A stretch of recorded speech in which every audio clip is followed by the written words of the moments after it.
పరిశుద్ధుడు, జీవం గల దేవుడు, సృష్టికర్త, ఆత్మదేవుడు, మనల్ని ప్రేమిస్తున్నటువంటి వాడు, మన మీద కనికరము, దయ చూపిస్తున్నటువంటి వాడు. దేవునికి వందనాలు. ఎజ్రా గ్రంథము 8వ అధ్యాయమును మనం చేస్తున్నాము. చెరలో నుండి వారు యెరూషలేమునకు ప్రయాణము. ఇది ఈ యెరూషలేము ప్రయాణములో దైవ సేవకుడు, యాజకుడు, ధర్మశాస్త్రం నందు ప్రావీణ్యత కలిగినటువంటి వాడు ఎజ్రా గారు ఒక గుంపును ఆయన నడిపిస్తున్నాడు. ఎట్లయితే మోషే గారు ఇశ్రాయేల్ అందరినీ అరణ్యంలో నడిపించాడు, అట్లే షెష్బజ్జరు, జెషువా, జెరుబ్బాబెలు వీరు కూడా అనేక మందిని బబులోను నుండి యెరూషలేమునకు నడిపించారు. అట్లే ఎజ్రా గారు అనేక గుంపుల వారిని, యాజకులను మరియు ద్వారపాలకులను, గాయకులను, వీళ్ళనందరినీ కూడా యూదా దేశానికి నడిపిస్తూ ఉన్నాడు. ఈ నడిపించే క్రమము అంటే ఒక నాయకుడు ఒక సమాజాన్ని ఒక స్థలము నుంచి ఇంకొక స్థలమునకు తీసుకొని వెళ్ళుట, ఇది ఒక కష్టతరమైనటువంటి విషయము. దేనిలో కష్టం అంటే ప్రయాణములో మొదటి కష్టము. రెండవది, ఇప్పుడు మనం ఎక్కడికి వెళ్తున్నామో అక్కడ మనకు స్థిరమైన నివాసం లేదు. అంటే అంతకుముందు అక్కడి నుంచి వచ్చారు కానీ ఇప్పుడు అక్కడికి వెళ్తున్నారు, అక్కడ మళ్ళా కొత్తగా లైఫ్ స్టార్ట్ చేయాలి. అది ఒక కష్టము. కనుక ఈ కష్టమైనటువంటి జర్నీలో ఒక నాయకుడు ఏ విధంగా ప్రజలను నడిపిస్తూ ఉన్నాడో, అట్లే ప్రస్తుతము మనము జీవిస్తున్నటువంటి కాలంలో సంఘాన్ని దేవుని ప్రజలను నడిపించే విషయంలో నాయకులకు అనేక సవాళ్ళు. దేవునికి స్తోత్రం. జర్నీ టు జెరూసలేం అది వారిది. మనది ఏంటంటే జర్నీ టు న్యూ జెరూసలేం, నూతన యెరూషలేము పట్టణమునకు మనము ప్రయాణం చేయుచున్నాము. ఈ నూతన యెరూషలేం పట్టణం ప్రయాణంలో మనకు తప్పకుండా నాయకులు అవసరము. తప్పకుండా ఎవరొకరు ఏ పేరు మీదనో భారము కలిగినటువంటి వారు, వీరిని నేను నడిపించాలి అన్నటువంటి వారు ఇట్టి అంటే ఎజ్రా గారి జీవితము, వారి యొక్క పరిచర్యలో నుండి కొన్ని పాఠాలను నేర్చుకోవచ్చును.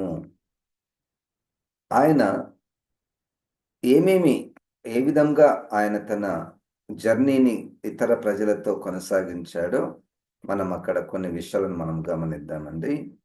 15, 16, 17 వచనంలో చూడండి. వీరిని నేను అహావా వైపునకు పారు నది ఎద్దకు సమకూర్చితిని అచ్చట మేము 3 దినములు గుడారములలో ఉంటిమి. అంతలో నేను జనులను, యాజకులను తనిఖీ చూడగా లేవీయుడొకడును నాకు కనబడలేదు. అప్పుడు నేను పెద్దలైన ఎలియాజరు, అరియేలు, సెమయ, ఎల్నాతాను, యారీబు, ఎల్నాతాను, నాతాను, జకర్య, మెషుల్లాము అను వారిని ఉపదేశకులకు యోయారీబు, ఎల్నాతానులను పిలువనంపించి కాసిష్య అను స్థలమందుండు అధికారి అయిన ఇద్దో యుద్ధకు వారిని పంపి మా దేవుని మందిరమునకు పరిచారకులను మా యుద్ధకు తీసుకొని వచ్చినట్లుగా కాసిష్య అను స్థలమునందుండు ఇద్దోతోను అతని బంధువులైన నెతీనీలతోనూ చెప్పవలసిన మాటలను వారికి తెలియచెప్పి తిని, మా దేవుని కరుణాహస్తము మాకు తోడుగా ఉన్నందున వారు ప్రజ్ఞావంతుడైన ఒకనిని, షెరెబ్యాను, అతని కుమారులను, సహోదరులను 18 మందిని తోడుగా నిచ్చిరి. ఆ ప్రజ్ఞావంతుడు మహాలి కుమారులలో ఒకడు. ఆ మహాలి ఇశ్రాయేలునకు పుట్టిన లేవి వంశస్థుడు. ఇక్కడ చదివినటువంటి వాక్య భాగంలో ఒక నాయకుడు అందరినీ సమకూర్చాడు, అంత బాగానే ఉంది. కానీ ఒక చిన్న లోపము ఏంటి? మేము కూడా వస్తాము అని లేవీలు ఒకరు కూడా లేరు. యాజకులు లేరు. ఈ గుంపులో యాజకులు లేరు. ఈ గుంపులో అంటే అభిషేకించబడినటువంటి వారు లేరు. ఈ గుంపులో గేట్ కీపర్స్, ద్వారపాలకులు లేరు. కాబట్టి వాళ్ళు ఉంటేనే మన ప్రయాణము కొనసాగుతుంది. దేవునికి స్తోత్రం, హల్లెలూయా. వారు ఉండాలి, యాజకులు ఉండాలి, లేవీయులు ఉండాలి. అంటే ఒక పాఠం ఏంటంటే, నాయకుడు ధర్మశాస్త్రం ఎరిగినటువంటి వాడు. ఈయన he had to acknowledge the roles of priests and Levites. నేనే అవి కూడా చేస్తానని అనుకోలేదు, మొదటిది. రెండవది, మోషే ధర్మశాస్త్రము క్రమమును ఆయన గౌరవించాడు. వారు తప్పకుండా ఉండాలి. మొదట రాలేదు, కానీ కొంతమందిని పంపించి వారిని రిక్వెస్ట్ చేసినప్పుడు వారందరూ కూడా వచ్చినట్టు మనం చూస్తున్నాం. So a leader has to acknowledge the presence of every organ. దేవునికి స్తోత్రం. ఎవరి పని చేసేవారు వారు ఉండాలి, ప్రయత్నం చేయాలి. లేని టైంలో అది వేరే విషయం. కనుక ఈ పని చేయడానికి ఈ అవయవము, ఈ యాజకుడు, లేకపోతే ఈ లేవీయుడు, ఈ ద్వారపాలకుడు ఇక్కడ ఉండాలి, వారు తప్పకుండా మనకు కావాలి అని పట్టుపట్టి, అంటే క్రమాన్ని గౌరవించేవాడు, అన్ని అవయవాలను గుర్తించేవారు నాయకులు. దేవునికి స్తోత్రం, హల్లెలూయా. అన్ని అవయవాలను అంటే అన్ని విశ్వాసులను గుర్తించి వారిలో ఉన్నటువంటి ఆ తలాంతులు, ఆ వరాలు గుర్తించి వారి పనులు చేయునట్లు ప్రోత్సహించేవాడు నాయకుడు. ఒకవేళ వింటున్నటువంటి నీవు నాయకురాలవైన నాయకుడు అయితే, ఏ చిన్న గుంపుకైనా నేను నాయకుడను, నాయకురాలైతే మన దృష్టి అందరినీ వాడుకోవాలి. అందరినీ వాడుకోవాలంటే మరలా వారి తలాంతులను బట్టి వాడుకోవాలి. అంతేగాని ఈమెను వాడుకోకపోతే, ఈయనను వాడుకోకపోతే కోపం వస్తుందేమో, ఏదొకటి చేయండి, రాకున్నా చేయండి అనేటువంటిది కాదు. ఇది నాయకుడు చేస్తున్నటువంటి మొదటి పాఠము. రెండవది మనం చూస్తే, ఈ ఎజ్రా గారు దేవుని కార్యములను ఆయన గుర్తిస్తున్నాడు. దేవుడు ఏమేమి చేశాడు చూడండి. 18వ వచనంలో, మా దేవుని కరుణాహస్తము మాకు తోడుగా ఉన్నందున. ఇప్పుడు ఈ పని జరగడానికి మనము ఇప్పుడు యాజకులను తీసుకొని రావాలి. ఈ పని జరగడానికి ఏంటి, మనం చెప్తే వస్తారా? కానీ మన నాయకుల మనసు ఎప్పుడు ఎట్లుండాలంటే, దేవుడు చెప్తే వస్తారు. దేవుని హస్తము తోడుగా ఉంటే అక్కడ పని జరుగుతుంది. మనుషులు ఒక నాయకుడైనంత మాత్రాన he cannot possess the authority. He can hardly request them to come and do something. And trust in the Lord who can speak to the people, who can turn the minds and hearts of the people. నా దేవుడు వారి మనస్సును మారిస్తేనే గాని వాళ్ళు రారు. కనుక it's not అంటే మనము ప్రభు అయినటువంటి యేసుక్రీస్తు, మీరు ప్రజలను ప్రభువులుగా పరిపాలించకండి. You cannot exercise the worldly kind of authority. అదే మనము బయట సమాజంలో చూస్తే ఒక నాయకుడు లేక నాయకురాలు గద్దించి పిలుస్తారు. కానీ మనము పరిచారకులము.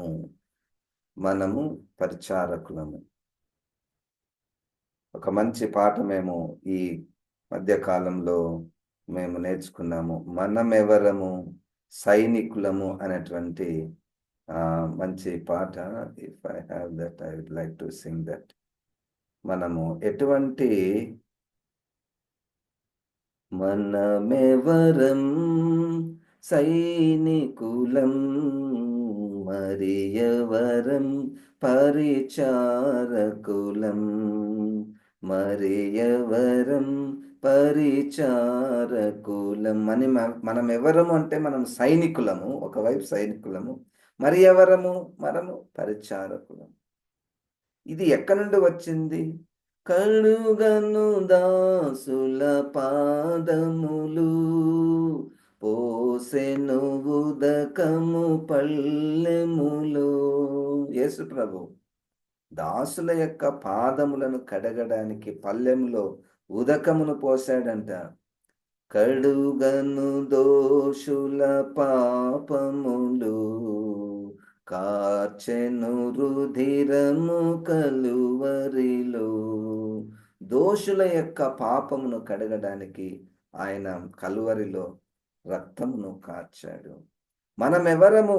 మనము సైనికులము, మనము పరిచారకులము.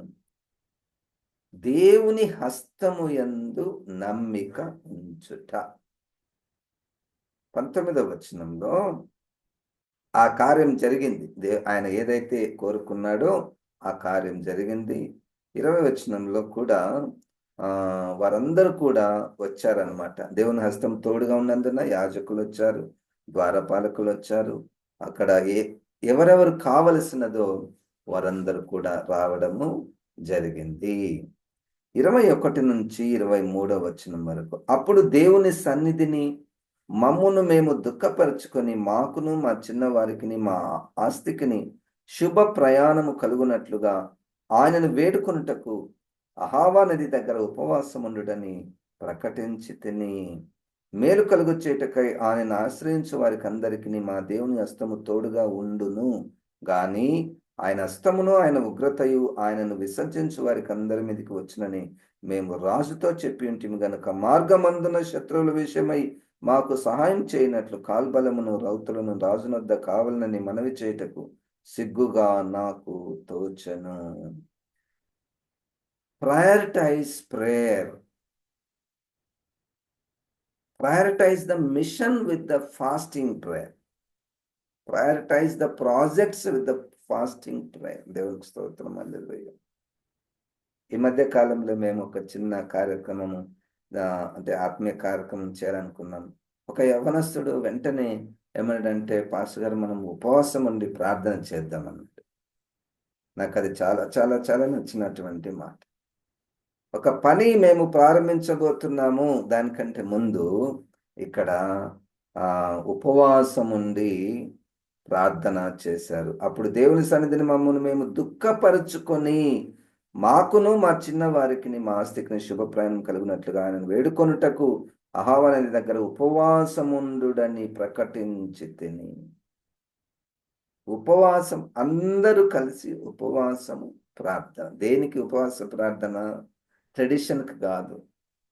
ట్రెడిషన్లు వీళ్ళు తర్వాత ఇశ్రాయేలీలు యేసుప్రభు జీవించిన కాలంలో అనేక మంది వాళ్ళ మతము చెప్తుంది ఉపవాసం ఉండుడని. మతం చెప్పినప్పుడు ఉపవాసం ఉండడం కంటే ఒక ప్రాజెక్ట్, అది దేనికి నువ్వు ఉపవాసం ఉంటున్నావో యూ షుడ్ నో ఇట్.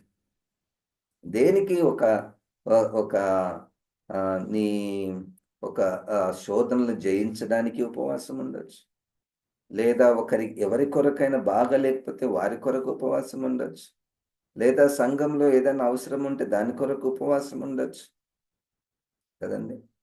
కనుక అందరిని పిలిచి ఉపవాసం ఉండి ప్రార్థన చేయటం. దేని కొరకు? ఇప్పుడు వీళ్ళు చేసేది ప్రయాణము కొరకు. దేవుడు మా ప్రయాణములో క్షేమమును దయచేయాలి.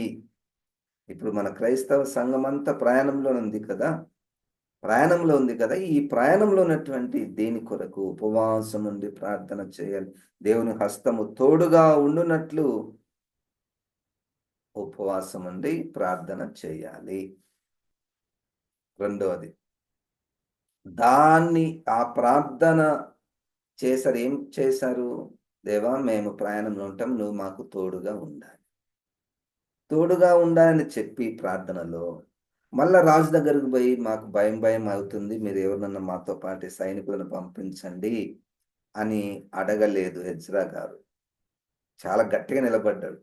మేము ఏదైతే ప్రార్థన చేశామో, ఏ దేవుణ్ణైతే నమ్ముకున్నామో ఆ దేవుడే మాకు సహాయం చేస్తాడు, మమ్మల్ని కాపాడుతాడు. మళ్ళా మేము మేము మీ దగ్గరకు వచ్చి మాకు సహాయం చేయండి అని చెప్పడంలో మాకు సిగ్గుగా ఉన్నది. ఆ పదము మ్, చూడండి, లాస్ట్ 22వ వచనంలో చివరి మాటలలో, రాజునొద్ద కావలనని మనవి చేయుటకు సిగ్గుగా నాకు తోచెను. ఈ విషయం మనము ప్రతి ఆ, జీవన ప్రయాణంలో మనం దీన్ని మనం చేసుకోవాలి. దేవుని దగ్గర ఒక మనవి అడిగాము, ఆ మనవి మీద నిలిచి ఉందాము. ఆ మనవి మీద నిలిచి ఉండాలి. దేవుని మీద మనం భారం వేసిన తర్వాత, దేవుని మీద భారం వేసిన తర్వాత ఇంకా దేవుడు చేస్తాడో చేయడం, మన ప్రయత్నం మనం చేయాలి అన్నట్టుగా కాకుండా, ఈయన ఏదైతే మాట, ఇంకొకటి ఇక్కడ చెప్పినటువంటి మాట ఏంటంటే, పోయి రాజు చెప్పాడంట 22వ వచనంలో, మేలు మేలు కలుగచేయుటకై ఆయనను ఆశ్రయించు వారికి అందరికీ మా దేవుని హస్తం తోడుగా ఉండును గాని, ఆయన హస్తమును ఆయన ఉగ్రతయు ఆయనను విసర్జించు వారి అందరి మీదికి వచ్చునని మేము రాజుతో చెప్పి ఉంటిమి. రాజుతో ఆల్రెడీ చెప్పారు, అయ్యా మా దేవుడు మమ్మల్ని కాపాడుతాడు అని రాజుతో ఆల్రెడీ సాక్ష్యం చెప్పాము.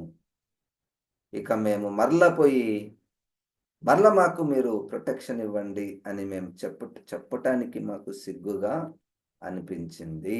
దేవుని స్తోత్రం, హల్లెలూయా. ఇదే విషయము 31వ వచనంలో కూడా మనం చూడవచ్చు.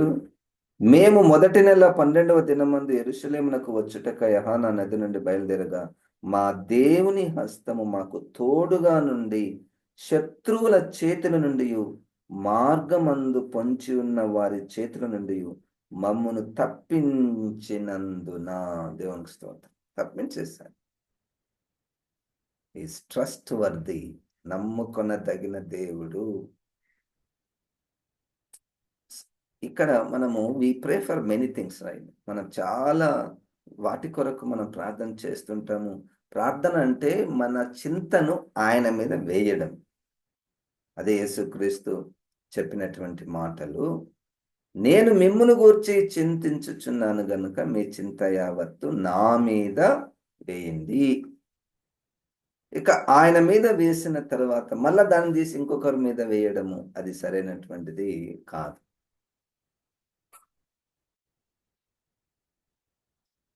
కనుక దేవుని మీద వేయడం, దేవునికి చెప్పడం, అది ఎజ్రా గారి జీవితంలో జరిగింది. దేవుని యొక్క బలమైనటువంటి హస్తము ఆయన మీదను ఆయన ప్రజల మీదను ఉన్నది. Who can protect today's church? ఈ దినములలో సంఘాన్ని కాపాడేవారు ఎవరు? దేవుడే అండి, దేవుడే. ఆయనకు వేరుగా ఉండి మనం ఏమీయూ చెయ్యలేము. సంఘాన్ని కాపాడేది దేవుడే. సేవకులను కాపాడేది కూడా దేవుడే. మా దేవుడు మమ్మల్ని కాపాడుతాడు, దేవునికి స్తోత్రం, హల్లెలూయా. కానీ అక్కడక్కడ మనం చూస్తాము, అక్కడక్కడ ఈ సేవకుల ప్రక్కన గన్మెన్స్ ఉంటారు, ప్రొటెక్షన్ కొరకు. I don't understand that. సేవకులకు గన్మెన్ ఎందుకు నాకు అర్థం కాదు. I don't know. దేవుడు తన సంఘాన్ని కాపాడగలిగినటువంటి వాడు, విశ్వాసులను కాపాడగలిగినటువంటి వాడు, సేవకులను మరెక్కువగా కాపాడగలిగినటువంటి వాడు. కనుక మనం ఏ విషయం అందు కూడా భయపడిన అవసరం లేదు. మన దేవుడు ఈ లోక రాజుల కంటే, సైన్యములకు అధిపతి అయినటువంటి వాడు. దేవునికి స్తోత్రం. ఇంకా ఈ నాయకుడు అంటే మనం నేర్చుకుంటున్నటువంటి పాఠాలు, ఆనాటి నాయకులు, ఈనాటి నాయకులు నేర్చుకోవాల్సినటువంటి పాఠాలు. ఆ నాయకుల నుంచి ఈ నాయకులు ప్రస్తుతం ఉన్నటువంటి నాయకులు, వారికి ఏ పేరు ఉన్నప్పటికీ పెద్దలు ఉండొచ్చు, పాస్టర్లు అయి ఉండొచ్చు, ఇంకా ఎవరైనా సండే స్కూల్ టీచర్స్ అయి ఉండొచ్చు. వారు కొన్ని పాఠాలు మనము వారి ద్వారా మనం నేర్చుకోవచ్చు. 24-25 వచనంలో చూడండి, గనుక నేను యాజకుల నుండి ప్రధానులైన 12 మందిని, అనగా సెరెబ్యాను, హషబ్యాను, వీరి బంధువులలో 10 మందిని ఏర్పరిచి మా దేవుని మందిరమును ప్రతిష్ఠించుట విషయంలో రాజును అతని మంత్రులను అధిపతులను అక్కడనున్న ఇశ్రాయేలులందరూ ప్రతిష్ఠించిన వెండి బంగారములను ఉపకరణములను తూచి వారికి అప్పగించి తిని. ఎజ్రా నాయకుడు ఈ ట్రెజర్స్ అంటే ఆలయానికి వస్తున్నటువంటి సొమ్ము, ప్రతిష్ఠిత అర్పణలు, అప్పుడు బంగారు, వెండి అవి ఉండేవి. ఇప్పుడు మనం డబ్బునిస్తాము, ఇంకా కొన్ని సంఘాలలో ధాన్యం ఇస్తాము. ఈ ధాన్యాన్ని, ఈ డబ్బును ఎవరు మేనేజ్ చేయాలి? ఇక్కడైతే యాజకులు అనేది రాయబడింది. పాత నిబంధనలంతా కూడా డబ్బును మేనేజ్ చేసేవారు, సొమ్మును మేనేజ్ చేసేవారు, ఆలయ రాబడిని చూచుకునేవారు యాజకులు. ఎందుకు యాజకులు? ఎందుకు ఈ నాయకుడు, ఈ ఎజ్రా గారు అలాగూ చెప్పాడు అంటే, దేవర్ అనాయింటెడ్ పీపుల్, దేవర్ చోజన్ పీపుల్. కనుక మరియు చూడండి 28-29 వచనాల్లో, వారి చేతికి అప్పగించి మీరు యెహోవాకు ప్రతిష్ఠింపబడిన వారు, పాత్రలను ప్రతిష్ఠితములైనవి. ఇక్కడ మంచి మాట, అది ఇంగ్లీష్లో బాగుంటుంది అనమాట. 28th verseలో, all these treasures and you are holy. ఈ పాత్ర ఎంత పరిశుద్ధమైనదో మీరు కూడా అంత పరిశుద్ధమైనటువంటి వారు. ఇది కారణం. ఇది ఎజ్రా గారు ఈ మాట చెప్పడానికి గల కారణం ఏంటంటే, వీళ్ళు ఎందుకు యాజకులు దీన్ని పట్టుకోవాలి? ఎందుకు వీళ్ళు దాని మీద సూపర్వైజర్స్గా ఉండాలి, దాన్ని మేనేజ్ చేయాలి అంటే, డబ్బు ఎంత, దేవునికి ఇచ్చినటువంటి డబ్బు, సొమ్ము, ఆ పాత్రలు ఎంత పరిశుద్ధమైనవో అట్లా మీరు కూడా ప్రతిష్ఠింపబడిన వారు. అందుకనే యెహోవాకు ప్రతిష్ఠింపబడిన వారు, మీరు యెహోవాకు ప్రతిష్ఠింపబడిన వారు, పాత్రులను ప్రతిష్ఠితములైనవి. They were also dedicated. పాత్రలను ప్రతిష్ఠించడం అంటే ఫర్ నో అదర్ వర్క్. ఇవి ఇతర పనులకు చేయడానికి రాదు. ఇవి ప్రతిష్ఠితములు అంటే దాని కొరకే ప్రతిష్ఠితములైనటువంటి.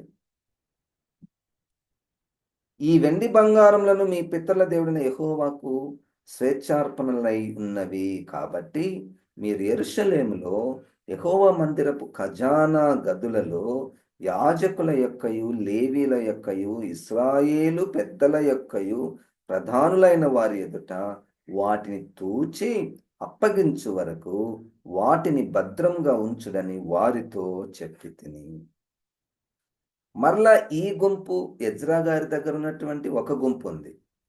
అక్కడ యెరూషలేము పోయిన తర్వాత ఇంకొక గుంపు, యాజకుల యొక్కయు, లేవీల యొక్కయు, ఇశ్రాయేలు పెద్దల యొక్కయు, ప్రధానులైన వారి ఎదుట వాటిని తూచి అప్పగించుటకు. మళ్ళీ అక్కడ పోయి మీరు కొలవాలి. ప్రజలు ఇచ్చినటువంటి ప్రతిష్ఠితార్పణలలో ఆ పాత్రలు కొలవాలి. అప్పటి వరకు మీరు వీటిని భద్రముగా ఉంచండి. ఆలయ రాబడిని భద్రపరిచేవారు, ప్రతిష్ఠింపబడిన వారు. ఇది సూత్రం. ఈరోజు సంఘం రాబడిని భద్రపరిచేవారు, ప్రతిష్ఠింపబడిన వారు ఎవరైనా కావచ్చు. ప్రతిష్ఠింపబడ్డారా? పాయింట్. ప్రతిష్ఠింపబడిన వారు ఎవరు? యాజకులే.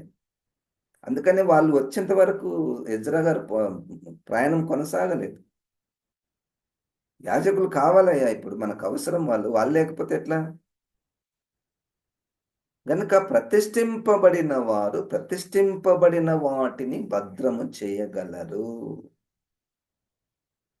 అంతేగాని లెక్కలు వచ్చేటటువంటి కాదు. నాకు లెక్కలు బాగా వస్తాయి, నేను డబ్బును చూసుకుంటా అనేటువంటిది కాదు.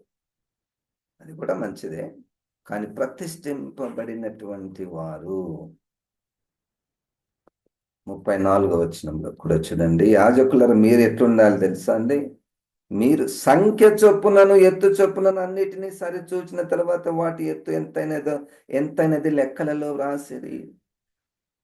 ఈ యాజకులు ఆ డబ్బును తీసుకొని లెక్కలు వ్రాసిరి. మళ్ళా వాళ్ళకి అప్పగించాలి కదా, అక్కడ ఉన్నటువంటి ఋషులంలో ఉన్నటువంటి వారికి అప్పగించాలి గనక వాళ్ళు అన్ని లెక్కలు రాసిరి. ఇక్కడ ఎజ్రా గారు ఒక నాయకుడుగా, ఒక బోధకుడుగా ఆ సంఘమును, తన దగ్గర ఉన్నటువంటి కొన్ని వేల మందిని అక్కడి నుండి ప్రయాణంలో నడిపించాలి.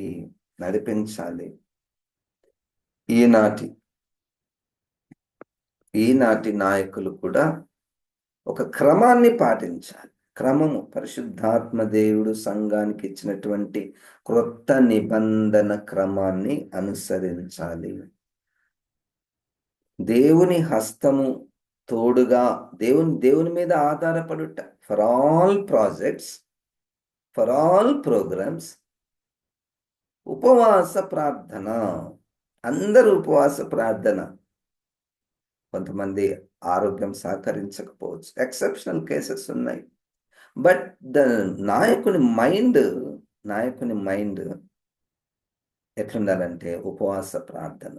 దాన్ని కూడా మరలా ఒక భక్తి కార్యక్రమంగా చేయకుండా నిజముగానే దేవుని మీద ఆధారపడి, ఈ దేవునికి హస్తం లేకపోతే ఈ కార్యక్రమం మేము చెయ్యలేము, దేవుని హస్తం తప్పకుండా దీని మీద ఉండాలి అని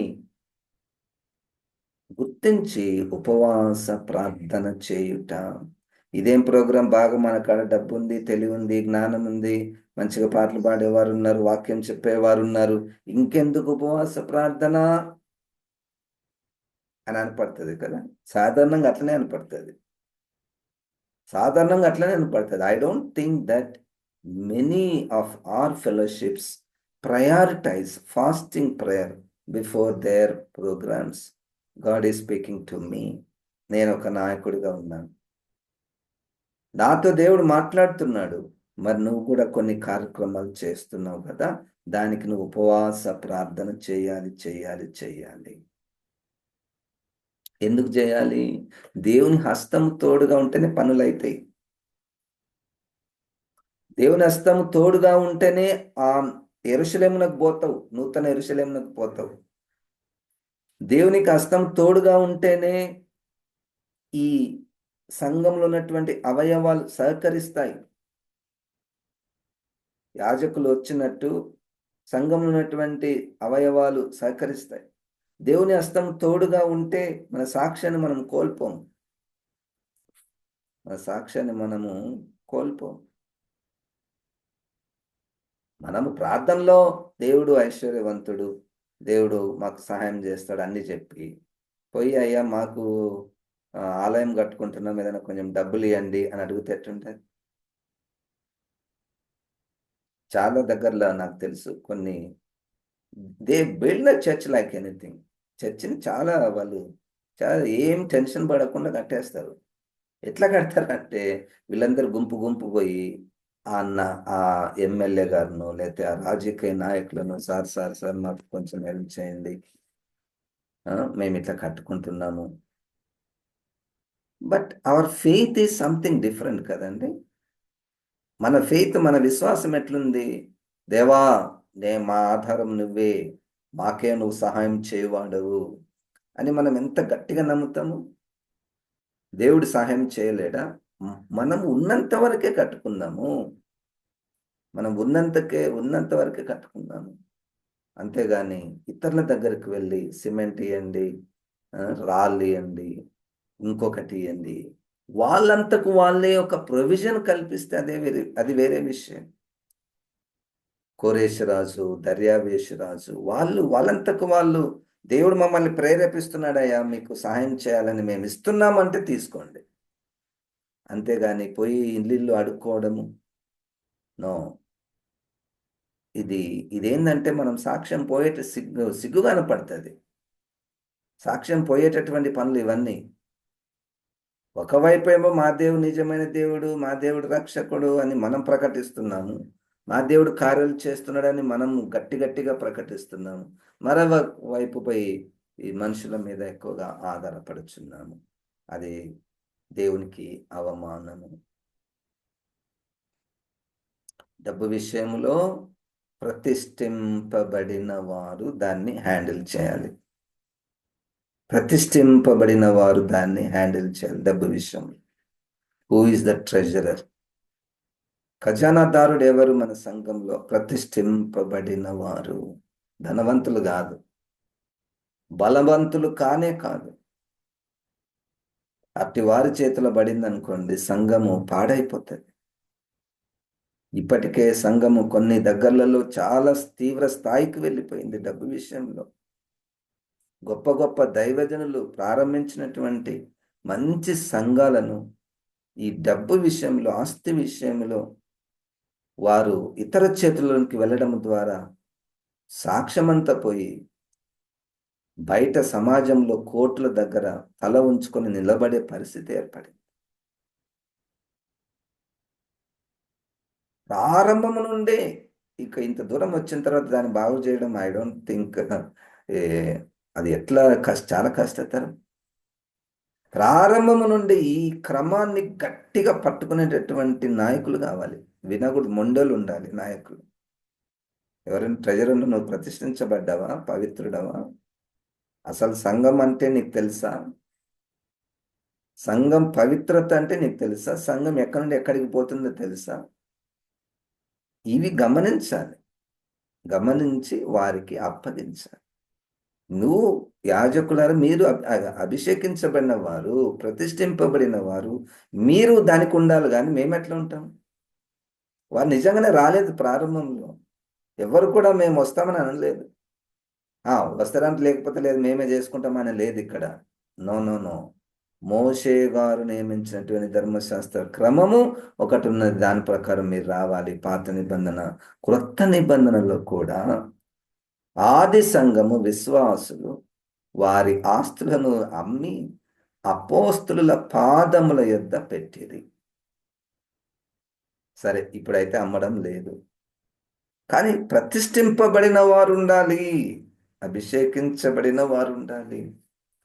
అక్కడ తప్పిపోతే మొత్తం తప్పిపోతుంది.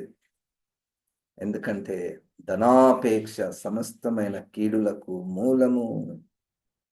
ధనాపేక్ష సమస్తమైన కీడులకు మూలం. పరిశుద్ధాత్మ దేవుడు మనలని, మన సహవాసాలని, మన సంఘాలని సర్వసత్యములోనికి నడిపించునుగాక. ప్రార్థన. జీవం గల దేవ, వాక్యమైన దేవ, ఈ వాక్యాన్ని ఆయన నాలో, మాలో, మా సంఘాలలో ఫలింపచేయమని యేసు నామమున ప్రార్థిస్తున్నాము తండ్రి. ఆమెన్. ఇప్పుడు మన పరమ తండ్రి అయిన దేవుని యొక్క ప్రేమ, ప్రభు అయిన యేసు క్రీస్తు యొక్క కృప, పరిశుద్ధాత్మ దేవుని యొక్క సహవాసము మనకందరికీ సదాకాలము తోడై ఉండునుగాక. ఆమెన్. దేవుడు మనల్ని దీవించునుగాక.